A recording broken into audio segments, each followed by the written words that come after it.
Good morning everyone, কেমন আছো তোমরা সবাই? আশা করছি সবাই খুব ভালো আছো। চলো আজ একটা অনেক দিন পর তোমাদের সাথে ব্লগ শেয়ার করব। অনেক দিন থেকে তো তোমাদের সাথে ব্লগই শেয়ার করা হয় না, তাই বলছি। জানো, আজ ছিল কোজাগরি লক্ষ্মী পুজো। আমি কিন্তু প্রায় ভোরে ভোরে উঠে পড়েছি। উঠে কিন্তু সমস্ত রকম কাজ ছেড়ে চলে এসেছি ঠাকুর ঘরে, কেননা আজ কিন্তু আছে অনেক কাজ। বিয়ে হওয়ার দেখো 4 বছর পর থেকে কিন্তু আমি লক্ষ্মী পুজো করি। আসলে এই পুজো আর্চিগুলো একটু বেশি ভালোবাসি, আর নিজে হাতে ভোগ রান্না করে ঠাকুরকে দেবো, এটা আমার কাছে না খুবই শান্তির লাগে। যেন বছরে কিন্তু আমি অপেক্ষাও করে থাকি এই দিনের জন্য। হে এভরিওয়ান, কেমন আছো তোমরা সবাই? আশা করছি সবাই খুব ভালো আছো, আমিও ভীষণ ভালো আছি। সকাল থেকেই ওপর নিচ করতেই আমার জীবনটা পুরো বেরিয়ে গেল, কেননা দেখতেই পাচ্ছ আজ হচ্ছে লক্ষ্মী পুজো, আর দুর্গা পুজো শেষ, এবার লক্ষ্মী পুজো, তারপর আসবে কালী পুজো। মানে একের পর এক পুজো, আর লক্ষ্মী পুজোটা আমার খুব ভালো লাগে। ওইবার তো তোমরা আমার ব্লগ দেখেছিলে লক্ষ্মী পুজোতে। তো চলো আজকে ঝটপট করে এখন আমি ভোগগুলো বানিয়ে নেব।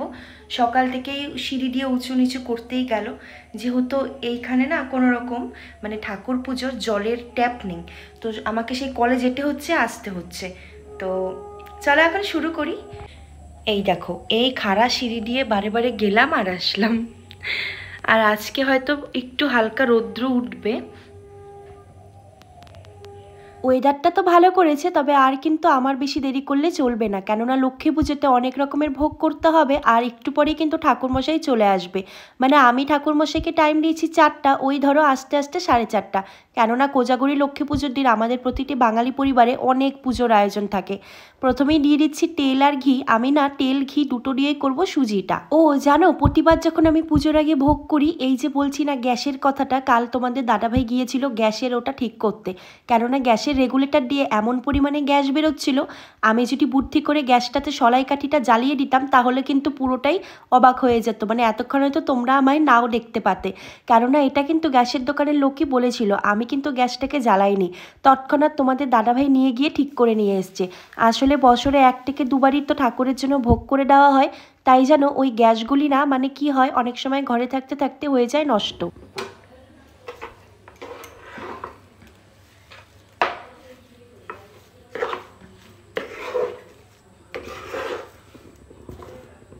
এবারে না ভোগে প্রথমেই করে নেব সুজিটা, তারপর পায়েস টায়েস একেবারে করব, কেননা আমি যেহেতু ওই একটি গ্যাসেই রান্নাটা করি, সেই জন্য অনেক রকমের ভোগ আমার একটু প্রায় দেরি হয়ে যায়।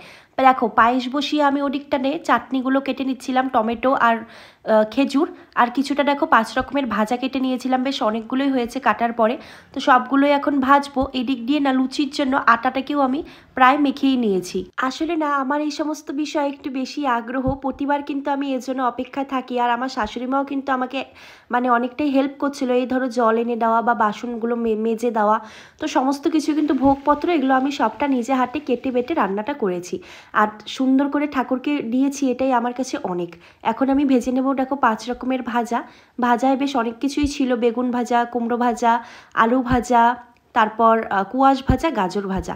তো আমি 5 রকমের ভাজা বেশ মিলিয়ে মিলিয়ে করেছি।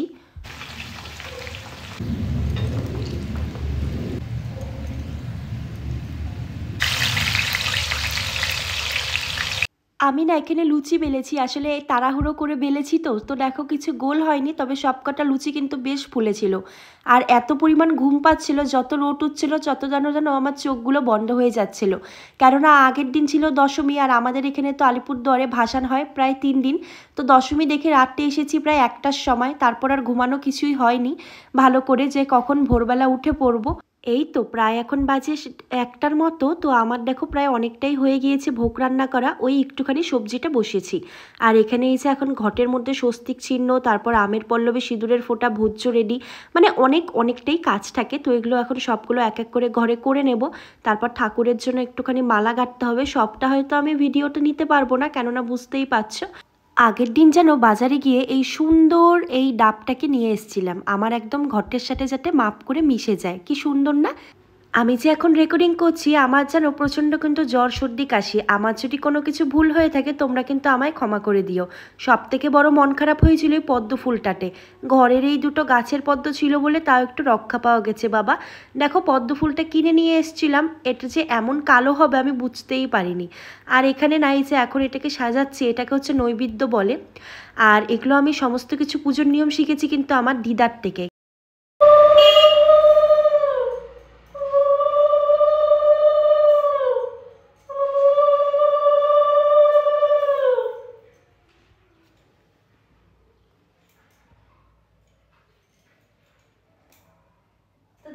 ঠাকুরমশাই আসার আগে আমি ঠাকুরের যে বেয়ারগুলো থাকে লক্ষ্মী, তো সেইগুলোকে বসিয়ে দিলাম। তো এখনই ঠাকুর মশাই চলে আসবে, আর মাকেও একটুখানি এখন ফুল দিয়ে মালা দিয়ে সাজিয়ে নেব।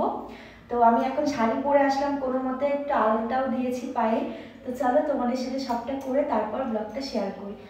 ওই তো দেখো পুজোর প্রায় সব রেডি করা হয়ে গিয়েছে। ওই ধরো 3টে নাগাদ এখন কিন্তু চলে আসবে ব্রাহ্মণ মশাই, আর আমি ওনাকে ফোন করে দিয়েছি। উনি বলছে এই অন্য একটি পূজা সেরে আসছি, ওই ধরো 8 ঘন্টার মতো। তো এখানে দেখো খিচুড়ি, পায়েস, লাবড়া, মিষ্টি, চাটনি, তারপর আমান্য নৈবেদ্য, সুজি, লুচি, ফল প্রসাদ, নাড়ু, যা যা হয় আর কি, খইয়ের মুড়কি, সমস্ত কিছু আমি কিন্তু সাজিয়ে দিয়েছি। এখন শুধুমাত্র ঠাকুর মশাই আসবে। কোনো মতে একটা শাড়িটা প্যাচ দিয়েছি, একটুখানি জুয়েলারিগুলো পরেছি পুজো পালি হলে। আর হ্যাঁ, পায়ে আমি আলতা পরে নিয়ে এসেছি কোনো মতে, মানে তাড়াহুড়ো করে। আলতাটা দেখাই আমি, এই যে দেখো, এই যে অনেক প্রায় বছরে এটা একবারই পরা হয় আলতা।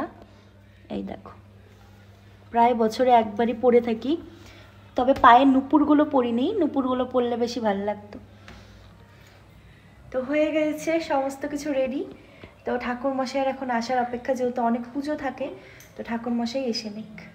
আর জানি না আমি ব্লগটা কেমন হবে, সকাল থেকে তো বুঝতেই পারছো। তো এখনও পর্যন্ত একটু জলও খাইনি, যেহেতু শুদ্ধ উপাস। তো ঠাকুরমশাই আসুক তারপর। আর এই দেখো নতুন আর একটা মানতা, সেটা পরেছি, খুলে গেছে হাত থেকে। টাটা, আবার এসো। পুজো কিন্তু খুব ভালো হয়েছিল, ঠাকুরমশাই এসে করে গিয়েছেন। আর সবাই তারপর বাড়ির সবাই প্রসাদ খেয়েছি, মানে উপোসটা ভেঙেছি। তারপর আর কোনো রকম ব্লগে করা হয়নি।